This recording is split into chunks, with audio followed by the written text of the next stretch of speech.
Hello Vignan గారు. Hello అండి. ఎలా ఉంది దసరా మూవీ? నాకైతే నిజంగా బాగా నచ్చింది. నేను రిలీజ్కి ముందు నుంచి అదే చెప్తున్నా, దసరా ఈ సంవత్సరం వచ్చే అన్ని సినిమాల కన్నా ది బెస్ట్ మూవీ అని చెప్పేసి. అంటే ఏమో వీడేంటి ఓవర్ కాన్ఫిడెంట్గా చెప్పేస్తున్నాడు ట్రైలర్స్ చూసి టీజర్స్ చూసి అని అందరూ అంటారేమో, కానీ దాని విశేషాలు చెప్తే నువ్వే చెప్పేసి నాకు ఎలా ఉందనేది. బేసిక్గా స్టోరీలో ప్లాట్ పెద్ద విషయం ఏం లేదు, చాలా న్యాచురల్ కామన్ స్టోరీ. ఇంకా సిల్క్ స్మితకి లింక్ ఏంటి, ఇదేంటి అని అందరికీ చాలా చాలా కన్ఫ్యూజన్స్ ఉన్నాయి. మనకి నానిది భలే భలే మగాడివే మూవీ తెలుసా? అవును. దాంట్లో అనుకున్న ప్రాబ్లం ఏంటి, మతిమరపు. అవును. సో ఇక్కడ కూడా ఓ టైప్ ఆఫ్ జోనర్ ఉంది. కాకపోతే మతిమరపు ఏంటంటే ఆయనకి బేసిక్గా పుట్టుకతో రాదు, అట్లేం లేదు, ఒక లోపంలాగా కాదు. తాగేసి మర్చిపోతాం కదా నార్మల్గా అందరం, రాత్రి బాగా తాగిన తర్వాత మార్నింగ్ ఏంటో ఏం గుర్తుండదు చావదు. ఆ టైప్ సబ్జెక్ట్ తీసుకున్నారంట. రెగ్యులర్గా చాలామందికి కనెక్ట్ అవుతుంది, ఎందుకంటే మోస్ట్లీ ఎక్కువ హెవీగా డ్రింక్ చేసే వాళ్ళు ఏమైనా సరే సెలబ్రేట్ చేసుకునే వాళ్ళు ఆ రాత్రి బాగా తాగిన తర్వాత మార్నింగ్ అసలు ఏం గుర్తుండదు వాళ్ళకి. బేసిక్గా 100కి 90 మెంబర్స్ డ్రింకర్స్లో ఉంటుంది ఇలాంటి ప్రాబ్లము. దాన్ని కోర్ పాయింట్గా ఎంచుకున్నారు, నిజంగా బాగుంది. దాంతో కథను మలుచుకోవడం తీరు చూస్తే ఇప్పుడు వెన్నెల అనే అమ్మాయి, ఇతను ధరణి, ఇంకో అబ్బాయి సూరి దీక్షిత్ శెట్టి అనే అబ్బాయి ఆల్రెడీ షార్ట్ ఫిలిమ్స్ అని చిన్న చిన్న సీరియల్స్ అన్ని చాలా చేశారు, నటించాడు. అండ్ నాని సూర్య అంటే చిన్నప్పటి నుంచి మంచి ఫ్రెండ్స్, లైక్ ఇంత సొంత అన్నదమ్ముల్లా పెరిగారు. వెన్నెల కూడా వీళ్ళతో పాటే ఉంటుంది. కాకపోతే ఏంటంటే ధరణి సూర్య ఇద్దరు వెన్నెలను ప్రేమిస్తారు, కానీ వెన్నెల మాత్రం సూర్యనే ప్రేమిస్తారు. ఈ రకంగా ఉంది. కానీ తెలుసుకున్న ఫ్రెండ్ ఏం చేసి కొంచెం ప్రేమదేశం స్టోరీ ఉంటుంది. ఫ్రెండ్ ఏం చేస్తాడంటే ఫ్రెండ్ కోసం త్యాగం చేసేద్దాం అనుకుంటాడు.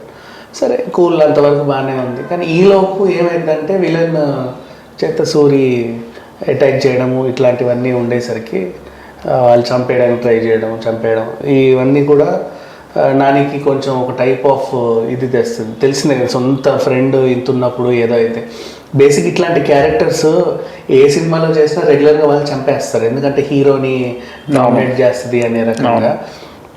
అంతెందుకు ఇప్పుడు మహేష్ బాబు సినిమాలో అలా నరేష్లో కొంతమంది మూవీస్లో ఇంకో హీరోని పెట్టారు అంటే మెయిన్ క్యారెక్టర్ వాళ్ళు చంపేయడానికే ట్రై చేస్తారు, లేదా వీళ్ళని చేత కొట్టేయడానికో వాడికి ఏదో ప్రాబ్లం రావడానికో. వీళ్ళు దానికి అతీతం ఏం కాదు, అలాగే చేశారు.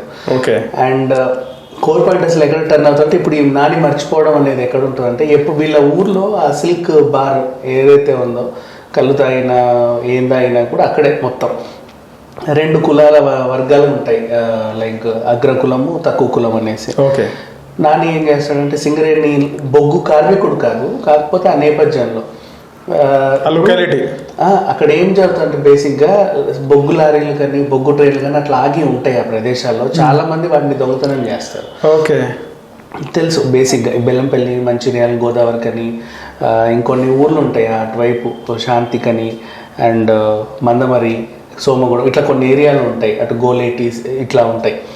ఆ వైపు ఏం జరుగుద్దంటే వీళ్ళు ట్రైన్లు అంటే అక్కడే ట్రైన్లలో బొగ్గు నింపేది ఉంటుంది. వీళ్ళందరూ తెచ్చిన తర్వాత లారీలలో బయటకు వస్తాయి. అట్లా ట్రైన్లో నింపు ఇది మీరు చూస్తూ ఉంటారు, బొగ్గు ట్రైన్లు వెళ్తూ ఉంటాయి, ఆ ట్రైన్లో నింపుతారు. ఇవి ఆగినప్పుడు ఏం చేస్తారంటే ఆ చుట్టుపక్కల ప్రాంతాల వాళ్ళ పిల్లలు ఏం చేస్తారంటే దాన్ని దొంగతనం చేస్తారు. దొంగతనం చేసి లోకల్ డీలర్స్కి అమ్ముకుంటారు. వాళ్ళు ఏం చేస్తారు, ఈ కంకులు కాల్చే వాళ్ళకో లేకపోతే ఇట్లాంటి వాళ్ళకి అమ్ముకుంటారు. ఇది ఒక టైప్ ఆఫ్ చిన్న బిజినెస్ జనరల్గా జరిగే స్కామ్ అంటారు. అయితే అంతే జనరల్గా జరిగేది. ఇంకొంతమంది ఏం చేస్తారంటే ఒక ఐరన్ రాడ్ పట్టుకొని ఐస్ కంటలు దొరుకుతాయేమో అని వెతుక్కుంటూ ఉంటారు. అదొక సరదా వాళ్ళది. డిఫరెంట్గా ఉంటారు. అంటే ఇప్పుడు చిన్నప్పుడు చాలా మందికి తెలియదు గోళీలాట, కర్ర బిల్ల, ఆ టైప్ జోనర్ ఒకటి ఉంటుంది కదా ఆ పీరియడ్, అంటే ప్రతి ఒక్కరి లైఫ్లో అట్లాంటి అనుకోవచ్చు. ఆ రకంగా చూసుకుంటే వీళ్ళు ఏం చేస్తారు, ఆ బొగ్గు దొంగతనం చేసి ఎవడో ఒకటి ఫస్ట్ మనకి బొగ్గు రావాలంటే ఎవడో ఒకటి దొంగతనం చేసి అమ్మాలి, డైరెక్ట్ కొనలేము, అది ఇల్లీగల్. బొగ్గు అమ్మకూడదు అని సింగరేణిలో ఒక రూల్ ఉంటుంది. తయారయ్యే బొగ్గు అంతా కూడా కరెంటుకే వెళ్ళాలి అని చెప్పేసి. అయినా సరే మార్కెట్లో బొగ్గు దొరుకుతానే ఉంటుంది విచ్చలవిడిగా. ఇది అంటే కొంతమంది లోకల్ డీలర్ల స్కామ్ ఇట్లా రకరకాలు ఉంటాయి. అయినప్పటికీ వీళ్ళది ఏంటంటే దొంగతనం చేసే పిల్లలు, వీళ్ళు దొంగతనం చేసి ఏం చేయరు, సరదా చిచ్చోర పిల్లలు ఉంటారు కదా స్టేషన్ల చుట్టూ తిరిగే చిచ్చోర పిల్లలు. వీళ్ళు ఏం చేస్తారంటే అది అమ్మేసి వచ్చే డబ్బులతో ఇంత కోటర్ వేసుకొని పడుకుంటారు. అంతే, ఎంత డబ్బులు వస్తే అంత తాగేస్తారు. ఏదో ఒకటి ఆ బ్రాండ్ కూడా ఇచ్చారు. ఎంతైనా సరే తాగేసి ఆ రోజు గడిపేస్తే మళ్ళీ నెక్స్ట్ డే అదే డ్యూటీ. పొద్దున ఎక్కడ బొగ్గు ఉంటుందో అక్కడికి వెళ్ళడం, దాన్ని దొంగతనం చేయడం, ఓ సంచిలో కట్టుకోవడం, ఎవడో ఒకటి కంట కట్టడం, వాడి ఇంత ఇస్తాడు, దాంతో 24 గంటలు తాగుడు, పెద్ద రిస్క్ లేదు. అయితే ఇంతే జీవితం అంతా ఇంత, ఇంటికి వచ్చి ఇంత తినేసి పడుకోవడం. ఈ రకంగా ఇప్పుడు తాగడానికి లొకేషన్ సిల్క్ బార్. అక్కడ బేసిక్ ఏం చేసినా తాగి మర్చిపోయి ఇతను అనుకోకుండా ఒకరోజు ఆ విలన్ని తో గొడవపడి తెల్లారిసరికి మర్చిపోతాడు. ఓకే. కానీ వాడేంటంటే స్థానికంగా బాగా పేరున్నోడు, పెద్ద కులపోడు, వాడికి కొంచెం గౌరవం అది ఇదేదో ఉంటుంది, వాడు మర్చిపోవడం ఈజీగా. వాడు పగ పెంచుకొని అలాగే ఉంటుంది. వీడికి తెలియదు వాడు ఎందుకు అంత పగ పెంచుకున్నాడు అనేది. కాకపోతే ఉంటారు కొంతమంది తాగేసి ఎవరన్నా కొడతా తెల్లాడు వాడు ఎవడో గుర్తుంటుంది వీడికి. కానీ వాడికి పగ ఉంటుంది, నా కొడుకు నన్ను తాగేసి ఇట్లా అన్నాడు, వీడి సంగతి ఏ రోజైనా చూడాలి అని. ఆ నేపథ్యంలో విన్నాను. ఇంతే, ఈ బ్యాక్డ్రాప్లో స్టోరీని అల్లుకున్నారు. ఇంకా ఎక్కువ చెప్తే స్పాయిలర్ అలర్ట్ అవుతుంది. ఆల్మోస్ట్ ఇక తను పగేలా తీర్చుకున్నాడు, వెన్నెలతో ఎలా ఉన్నాడు, ఇవన్నీ నేపథ్యం మనం చూడాల్సిందే. వెరీ సింపుల్ స్టోరీని ఇంటర్వెల్ బ్యాంక్ వచ్చేసరికి ప్రీ ఇంటర్వెల్కి కొంచెం కథ మొదలవుతుంది. స్టార్టింగ్ అంతా క్యారెక్టర్స్ ఇంట్రొడక్షన్స్తో వెళ్ళిపోతూ ప్రీ ఇంటర్వెల్ బ్లాక్ వచ్చేసరికి కొంచెం కథలోకి వెళ్తారు. ఇంటర్వెల్ బ్యాంక్ ఏదైతే ఉందో అదొక మంచి గూస్ బంప్స్ అనుకోవాలి. అక్కడ నుంచి సెకండ్ హాఫ్ కొంచెం అట్లా అంటే ఉండి లేనట్టు స్లో అయినా సరే ఇక మళ్ళీ క్లైమాక్స్ నిలబెట్టేస్తారు సినిమాని. అన్ని సినిమాల్లో ఉండేవే, పెద్దగా ఏం లేదు. బట్ కొత్త డైరెక్టర్ చాలా బాగా తీశాడు. అండ్ ఇండస్ట్రీకి ఇంకొక పవర్ఫుల్ డైరెక్టర్ దొరికాడని చెప్పుకోవాలి, శ్రీకాంత్ ఔజలా.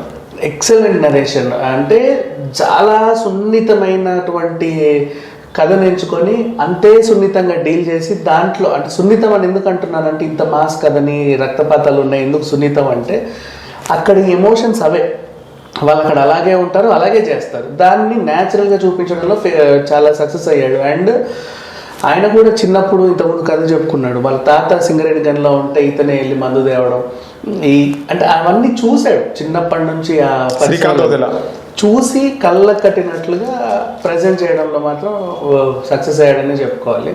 అండ్ ఇకపోతే నెక్స్ట్ ఇక టెక్నికల్ ఆస్పెక్ట్స్ విషయానికి వస్తే నారాయణ్ మ్యూజిక్ గురించి మాట్లాడుకోవాలి. అసలు ఎంత బాగా ఇచ్చాడు. సినిమాని తీయడం ఒక ఎత్తు అయితే దాన్ని నిలబెట్టడం ఇంకో ఎత్తు. ఇప్పుడు మనం ఇలాగే కేజీఎఫ్, కాంతారా లాంటివి చెప్పుకుంటే లాస్ట్లో చూస్తే సినిమాని చూసాక ఏం పెద్ద కథ ఏం లేదు కానీ చాలా బాగుంది, బాగా తీశారు అన్నట్టు అనిపిస్తుంది. ఎందుకంటే మ్యూజిక్తో ఎలివేషన్ వస్తుంది. ఇక్కడ కూడా అదే చేశారు.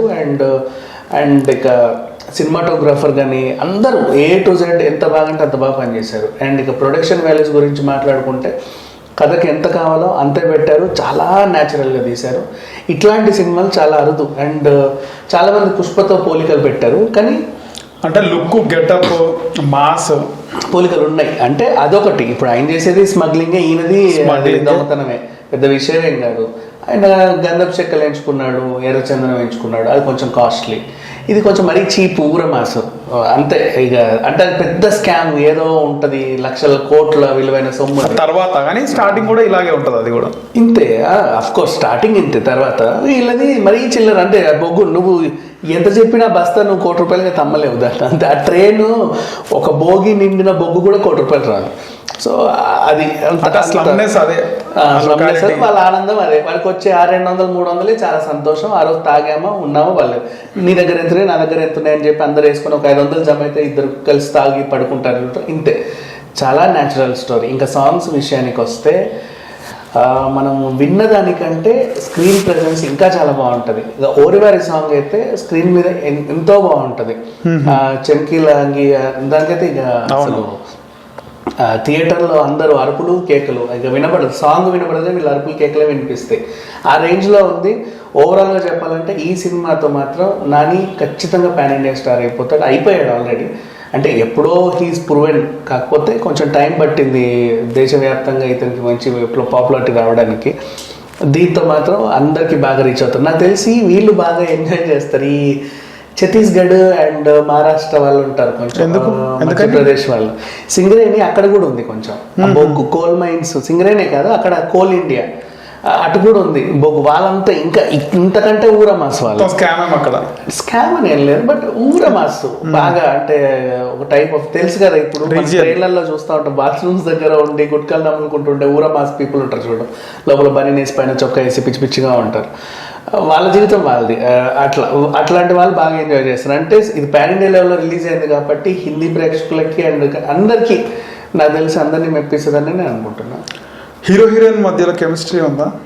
హీరో హీరోయిన్ మధ్యలో కెమిస్ట్రీ అంటే ఇంకా మనకు ముగ్గురు వైపులో కెమిస్ట్రీ నడుస్తుంది. ఫ్రెండ్ సూర్య క్యారెక్టర్ అంతే, ఇటు నువ్వు ధరణి క్యారెక్టర్ అయినా, అటు వెన్నెల క్యారెక్టర్ అయినా. కాకపోతే వెన్నెల సూర్యుని ప్రేమిస్తుంది కాబట్టి కొంచెం ఆ ఎమోషన్ అట్లా చూపించారు.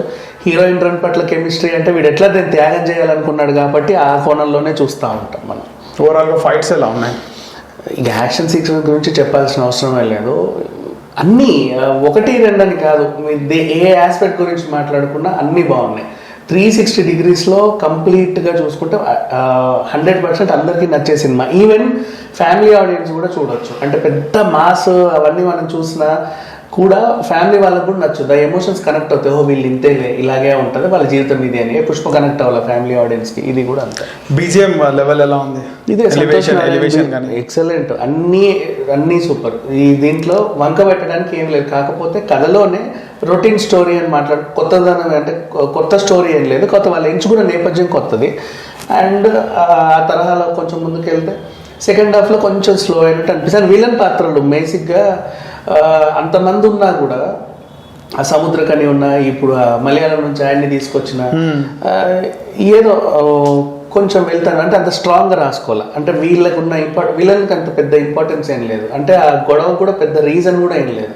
చాలా సింపుల్గా ఆయన పగబెట్టుకున్నాడు, దాన్ని వాడు ఎలా తీర్చుకున్నాడు అంతే, అంతకుమించి ఇంకేం లేదు. ఓకే, ఈ మధ్యకాలంలో చూసుకుంటే తెలంగాణ యాస సంబంధించి చాలా సినిమాలు వస్తున్నాయి. బల్గం కానీ, ఇప్పుడు దసరా కానీ, మొన్న కూడా మనం చూసాం వాల్తేరు వీరియ సినిమాలో రవితేజ గారి మొత్తం తెలంగాణలో అంటే అచ్చతెలు హైదరాబాద్ భాష ఇలా డైలాగ్స్ అంటే అవన్నీ రాయడం జరిగింది రచయిత. ఎందుకని మొత్తం తెలంగాణ ట్రెండ్ అంటే తెలంగాణ పైన సినిమాలు తీస్తే హిట్ అవుతున్నాయన్నా, లేకపోతే ట్రెండ్ని ఫాలో అవుతున్నారా? అట్లా ఏం లేదు. అట్లా అనుకుంటే ఇప్పుడు పుష్ప కూడా ఆ యాస వేరు కదా, అది వేరు. అంటే ఒక యాసని ఎంచుకొని, ఇప్పుడు పంచాయతీ సినిమా వచ్చింది, జయమ్మ పంచాయతీ, వాళ్ళేమో శ్రీకాకుళం, ఒక్కొక్కరు ఒక్కొక్కటి తీసుకుంటారు. కొన్ని బుచ్చిరాయుడు కంట్రీగా అని ఒక సినిమా వచ్చింది, అదొక యాస. నెల్లూరు యాసలో ఒక సినిమా వస్తుంది, ఇంకో యాసలో ఇంకో సినిమా వస్తుంది. బేసిక్గా వీళ్ళు అంటే న్యూట్రల్గా నీట్గా తెలుగులాగా. ఇప్పుడు ఫర్ ఎగ్జాంపుల్ సీతమ్మకిట్ల సినిమాల చెట్లు లాంటి సినిమా తీస్తే అందరూ చూస్తారు, అది వేరు.